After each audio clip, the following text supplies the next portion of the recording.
एक बार फिर से स्वागत है आपका फायदेमंद फंड्स में। और आज हम बातचीत करें मोतीलाल ओसवाल मिडकैप फंड के बारे में, जिसका ये मानना है कि अभी भी बहुत सारे इंटरेस्टिंग पॉकेट्स हैं जहां पे निवेश करके अच्छा पैसा बनाया जा सकता है। आपने कहा कि अभी भी बहुत सारे पॉकेट या आइडियाज़ या थीम्स हो सकती हैं, तो मुझे थोड़ा उस तरफ ले चलिए कि कौन से थीम्स दिखते हैं, कौन से आइडियाज सेक्टर्स हैं जहां पे आपको लगता है कि अभी भी वैल्यू है।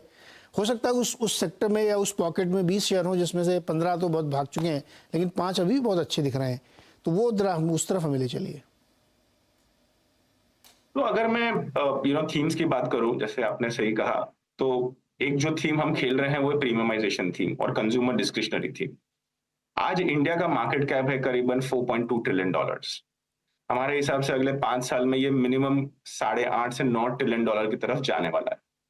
तो जब इतना वेल्थ इफेक्ट होगा सिस्टम में, तो जो इंडियन कंज्यूमर है वो कैसे स्पेंड करेंगे?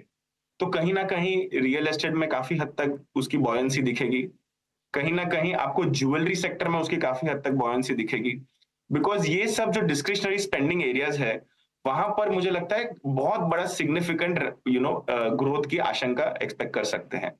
और हमने ये सेम कंपैरिजन किया है चाइना के साथ। अगर आप चाइना को 2008 से 2014 देखें, जब उनका पर कैपिटा इनकम सिग्निफिकेंटली बढ़ रहा था कंट्री का, तब कहीं ना कहीं हमने देखा सेक्टर्स लाइक ज्वेलरी, अपैरल, इनमें सिग्निफिकेंट पेनिट्रेशन इंप्रूवमेंट हुआ था और इनकी जो ग्रोथ रेट्स है वो काफी हद तक बढ़ गई थी वो टाइम पे। तो कहीं ना कहीं मुझे लग रहा है वो सेम इंडिया के साथ अगले 5 साल में होने वाला है। तो रियल एस्टेट हो या ज्वेलरी सेक्टर हो या कंज्यूमर डिस्क्रिशनरी हो या बहुत सारे स्टार्टअप्स हो लाइक फूड डिलीवरी बिजनेस हो, कहीं ना कहीं हमने वो हम क्रॉस कर लिया है कि हम और ₹50 आपको देने के लिए तैयार हैं, बट हमको कन्वीनियंस चाहिए। अगर फूड डिलीवरी में मैं घर पे बैठ के खाना मंगा रहा हूं तो मैं ₹50-70 एक्स्ट्रा देने के लिए तैयार हूं, बट मुझे कन्वीनियंस चाहिए। तो ये शायद 4 साल पहले, 5 साल पहले हम नहीं सोचते थे कि ये इंडिया दे पाएगा, बट आज जो वेल्थ इफेक्ट क्रिएट हो रही है, उससे कहीं ना कहीं ऐसा लग रहा है कि ये बिजनेस मॉडल थ्राइव होंगे और यहां से बहुत ज्यादा ग्रो भी होंगे। तो यहां पर एक तरीके से हमने सोच के निवेश किया है। दूसरी तरीके से हमने जो सोचा है ये है टेलीकॉम सेक्टर।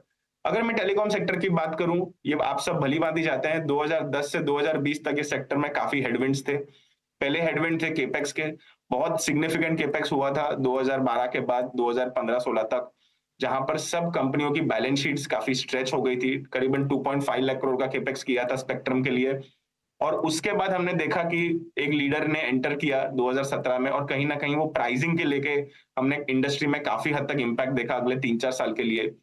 अभी अगर मैं आज की स्थिति की बात कर रहा हूं, तो मुझे ऐसा लग रहा है कि अगले 5 से 6 साल तक कोई मेजर केपेक्स नहीं रहने वाला है टेलीकॉम कंपनीज के लिए।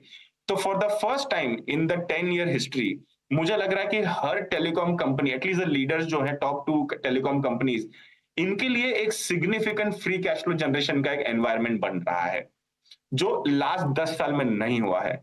और कहीं ना कहीं अगर मैं आरपू की बात करूं, जो हम टैरिफ भरते हैं एज अ कस्टमर, वो कहीं ना कहीं मुझे लग रहा है कि वहां पर करीबन 20 से 25% इंक्रीज की एक आशंका लगा सकती है पोस्ट इलेक्शन, बिकॉज काफी समय से वो हुआ नहीं है।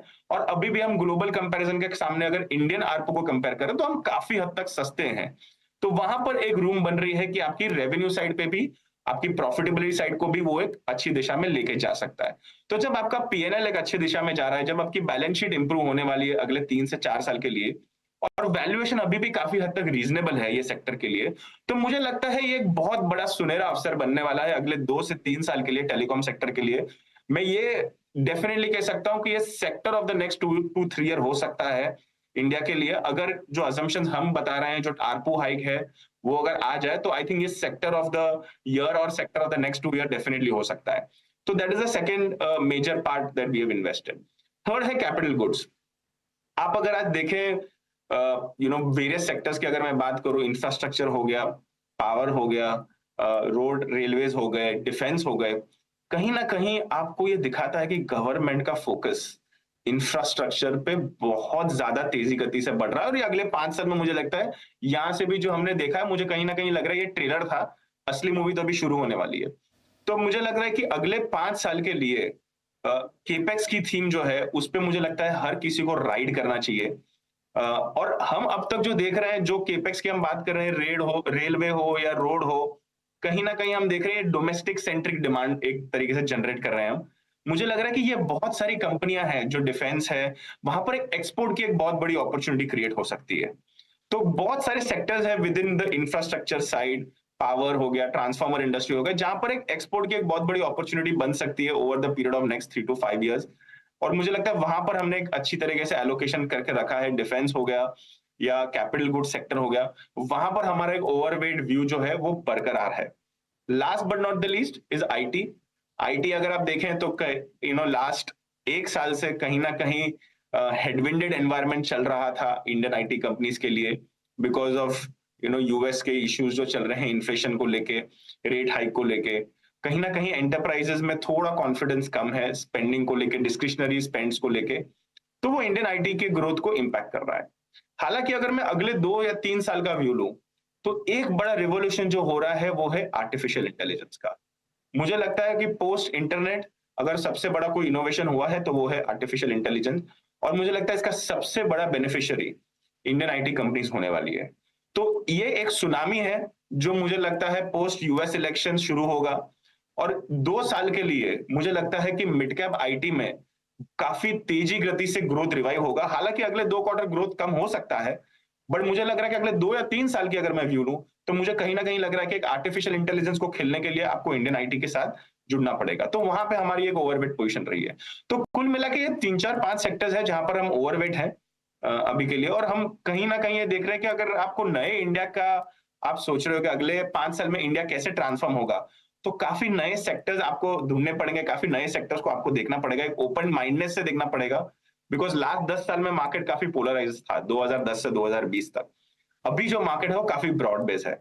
रेलवेज, डिफेंस, पावर, यहाँ पे जहां पर इन्वेस्टमेंट नहीं हुआ है लास्ट 10 साल में, कहीं ना कहीं वो सिग्निफिकेंट तरीके से हम वो जगह पे इन्वेस्टमेंट देख रहे हैं। जैसे पावर अगर है तो हम रिन्यूएबल में देख रहे हैं कि काफी सिग्निफिकेंट ट्रैक्शन आ रहा है। तो आपको सेक्टर बाय सेक्टर जाना पड़ेगा, और विद इन दैट सेक्टर आपको कहाँ सिग्निफिकेंट ट्रैक्शन आएगा वो देखना पड़ेगा। अगर आप ऑटो में जा रहे हैं तो आपको आपका इन्वेस्टमेंट ईवी की तरफ रखना पड़ेगा। अब अगर आप आईसी की तरफ चले गए तो शायद आपके रिटर्न्स कम बनेंगे। अगर आपने ईवी के सही स्टॉक चुन लिए तो आपके रिटर्न ज्यादा बनेंगे। सो ये एक डाइसेक्ट आपको करना पड़ेगा। तो प्लेनिटी ऑफ चॉइस है। एक सेक्टर का आपने जो जिक्र किया ना, टेलीकॉम का, बहुत इंटरेस्टिंग सेक्टर है, बहुत इंटरेस्टिंग सेक्टर है। उसमें बहुत थोड़े से 1-2 दिग्गज हैं वहाँ पे। अगर कोई कंपनी बहुत मेहनत कर रही है, करेगी, बड़े प्रयास कर रही है, क्या उसके लिए गुंजाइश बनेगी, जगह बनेगी? बिल्कुल। सो आई थिंक कहीं ना कहीं अगर हम डिजिटल भारत की बात करते हैं, हम ये कहते हैं कि digitalisation has to reach the ruralest of the rural India, तो मुझे लगता है कि एक 3 प्लेयर इंडस्ट्री होना बहुत जरूरी है, और ये कहीं ना कहीं सरकार ने भी कहा है। और दूसरा पॉइंट है कि जो रिसेंट एफपीओ हुआ है उसमें से ये क्लियर है कि अभी ये 3 प्लेयर इंडस्ट्री सस्टेनेबल तरीके से रहेगी। हालांकि जो नंबर 3rd प्लेयर है वहां पर उनको इन्वेस्टमेंट करने पड़ेंगे, और मुझे लग रहा है अगले 12 से 15 महीने में वो इन्वेस्टमेंट्स कंप्लीट होंगे, और उसका शायद फल आगे अपनों को जाके देखने मिल सकता है। बट जो नंबर 2 प्लेयर है जो लिस्टेड है, because number 1 is not listed, number 2 player जो लिस्टेड है, कहीं ना कहीं मुझे लगता है सबसे बड़ा बेनिफिशियरी साइकिल का वो रहेगा। और मुझे लगता है कि जो फ्री कैश फ्लो यील्ड है, जो फ्री कैश फ्लो जनरेशन होगा अगले 5 साल के लिए, जो ग्रोथ हम देख रहे हैं सेक्टर के अगले 5 साल के लिए, मुझे कहीं ना कहीं लग रहा है कि नंबर 2 प्लेयर जो है उसको काफी बड़ा बेनिफिशियरी हो सकता है। टू सबसे बड़ा बेनिफिशियरी होगा, नंबर 3 के लिए भी जगह होगी, इसमें भी कोई शक नहीं है। एक मेरा ऑब्जर्वेशन है, उसमें खाली आप एडम कर दीजिएगा, क्वेश्चन के तौर पर नहीं पूछ रहा हूँ, फिर एक अगले सेक्टर पे आऊँगा। जैसे आपने कहा डिस्क्रिशनरी स्पेंडिंग बहुत बढ़ रही है, प्रीमियमाइजेशन काफ़ी हो रहा है। तो जैसे जनरली हम लोग मुंबई का एग्जांपल लेके कि मुंबई में मान लीजिए 2.5-3 करोड़ की पॉपुलेशन है, उसमें लग्जरी मकान 3 BHK, 4 BHK और 2 BHK महंगे वाले, तो कई बार मन में सोच के लगता है यार ये बिकते कैसे होंगे यार, इतना पैसा किसके पास हो 10-10 करोड़ की फ्लैट खरीदे। लेकिन शायद ये थिंकिंग प्रोसेस ही गलत है, क्योंकि उसमें सिर्फ उनको उस 50,000 लोगों की एड्रेसेबल मार्केट में से 500 लोगों को चूज करना और बेच लेना है। तो वो थिंकिंग प्रोसेस में जो 2.5 करोड़ लेके आप चलते गलत है, ये सही है ना, कि वो सोचना क्यों है उसको? नहीं, सो अगर मैं डेटा की बात करूं, मोर देन 10 करोड़ वाले जो फ्लैट्स है, इनमें अभी भी ग्रोथ रेट 30% के ऊपर आ रही है, और लेस देन 2 करोड़ फ्लैट है वहां पर ग्रोथ ही नहीं आ रही है। क्यों नहीं आ रही है? बिकॉज कहीं ना कहीं वो जो पॉपुलेशन है जो लेस देन 2 करोड़ सेगमेंट है, उसको इन्फ्लेशन की वजह से इश्यू है, या इंटरेस्ट रेट जो बढ़े हैं उनकी मार लगी है। बट जो मोर देन 10 करोड़ वाली जो जनता है, मुझे कहीं ना कहीं लग रहा है उनको सिग्निफिकेंट इंपैक्ट नहीं हुआ है, बिकॉज एक वेल्थ इफेक्ट जो क्रिएट होता है इक्विटी मार्केट का और एक ब्रॉडर वाइब्रेंसी का इकोनॉमी में, वो मेजर बेनिफिशियरी वो होते हैं। और इसके लिए लग्जरी वाला जो सेगमेंट है, कहीं ना कहीं वहां पर हमें जरा भी स्लो डाउन नहीं दिख रहा आज के तारीख में। और ये सेम अक्रॉस द बोर्ड है, ऐसा नहीं है सिर्फ रियल एस्टेट के लिए। अगर मैं फुटवेयर की बात करूं तो luxury footwear companies are doing much better versus non luxury. अगर मैं अपैरल की बात करूं तो वही सेम चीज प्ले आउट हो रही है। तो कहीं ना कहीं ऐसा दिख रहा है कि जो प्रीमियमाइजेशन वाला जो स्टोरी है इंडिया का, वो प्ले आउट हो रहा है। जो बॉटम एंड वाला पार्ट है सेगमेंट का, कहीं ना कहीं वहां पर ग्रोथ स्लो हो रही है। हावेवर मुझे ऐसा लग रहा है कि एक आशंका है कि ये थोड़ी हद तक ग्रोथ रिवाइव होगी जैसे इंटरेस्ट रेट कम होंगे सिस्टम में और इन्फ्लेशन मॉडरेट होगा। मुझे लग रहा है थोड़ी ग्रोथ रिवाइव हो जाएगी, बट कोई कंपैरिजन नहीं हो सकती ग्रोथ रेट की between luxury and the premium side versus economy. Premium and luxury अगले 5 से 10 साल के लिए तेजी गति से ग्रो होंगे as compare to the economy segment, कोई भी कैटेगरी के लिए। ये एग्जैक्टली बिल्कुल सही कह रहे हैं आप कि वो शूज़ में हो, कारों में हो, घर में हो, मोबाइल में हो, हर जगह प्रीमियम में ही चल रहा है। उसके रीजंस बिल्कुल सही। आपने एक जिक्र किया कि जैसे नीरज जी आपने सही कहा, हाँ आपने एक सही पॉइंट कहा। जो कार्स की अगर मैं बात करूं तो एक रिसेंटली एक कंपनी जो हमारी एक इन्वेस्टिंग कंपनीज है, वहां पर उन्हें ईवी 3 व्हीलर लॉन्च किया था। अब 3 व्हीलर ऐसी कैटेगरी है जो जो कस्टमर सेगमेंट है, जो ड्राइवर की जो सेगमेंट है, कहीं ना कहीं ऐसा एक व्यू था कि 50% टॉप एंड बिकेगी और 50% एंट्री लेवल बिकेगी। बट जो एक्चुअल डिमांड आई वो ऐसी थी कि 85% टॉप एंड की आई और 15% बॉटम एंड की आई। तो जो हर कस्टमर है आज के तारीख में, राइट, वो एक तरीके से प्रीमियम प्रोडक्ट की तरफ और टॉप एंड प्रोडक्ट की तरफ ही देख रहा है।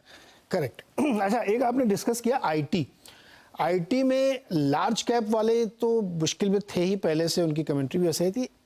रिसेंटली एक मिड कैप कंपनी ने भी नतीजे दिए, लेकिन हिस्ट्री बहुत अच्छी थी, लेकिन गाइडेंस में थोड़ा सा चूक रहे हैं या नहीं दे पा रहे हैं।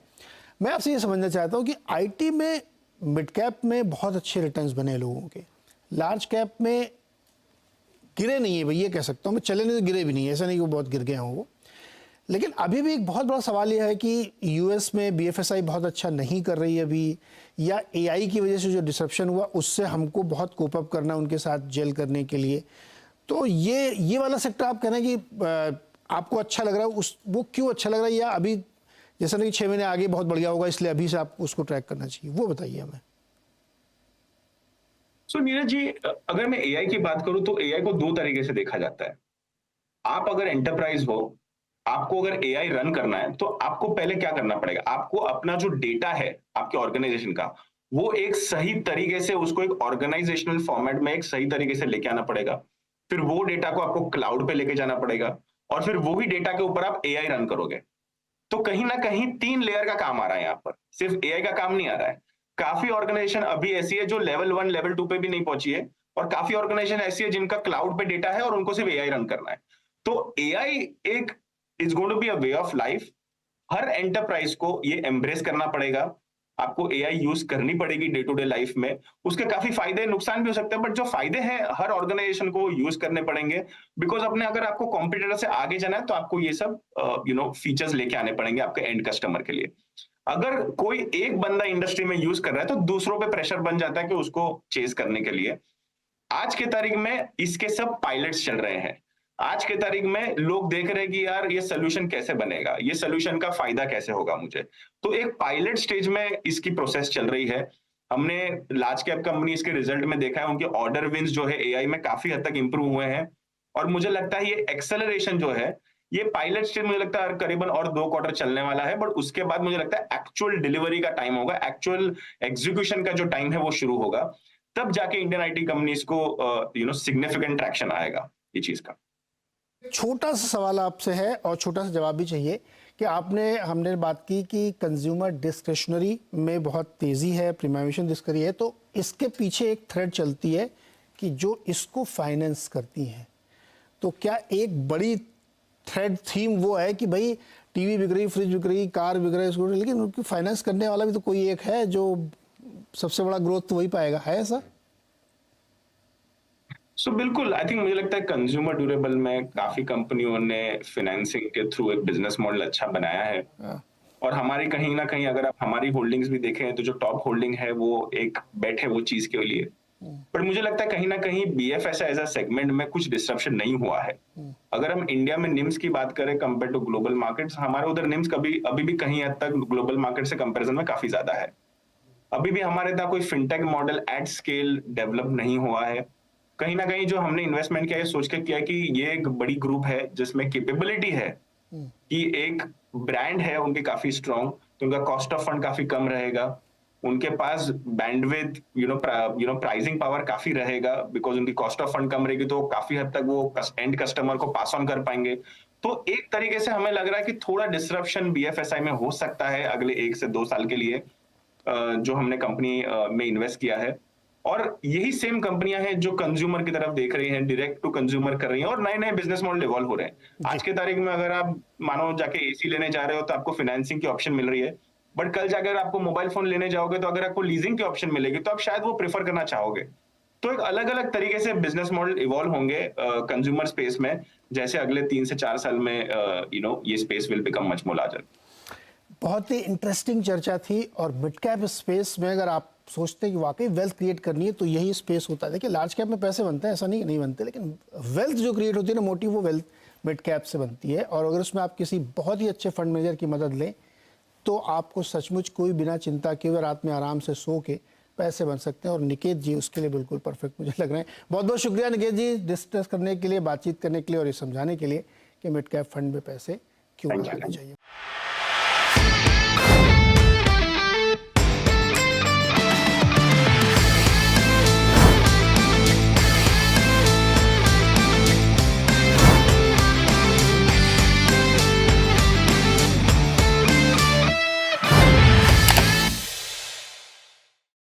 बता दें कि मनी कंट्रोल पर दिए गए विचार एक्सपर्ट्स के अपने निजी विचार होते हैं। वेबसाइट या मैनेजमेंट इसके लिए उत्तरदायी नहीं है। यूजर्स को मनी कंट्रोल की सलाह है कि कोई भी निवेश निर्णय लेने से पहले सर्टिफाइड एक्सपर्ट की सलाह लें।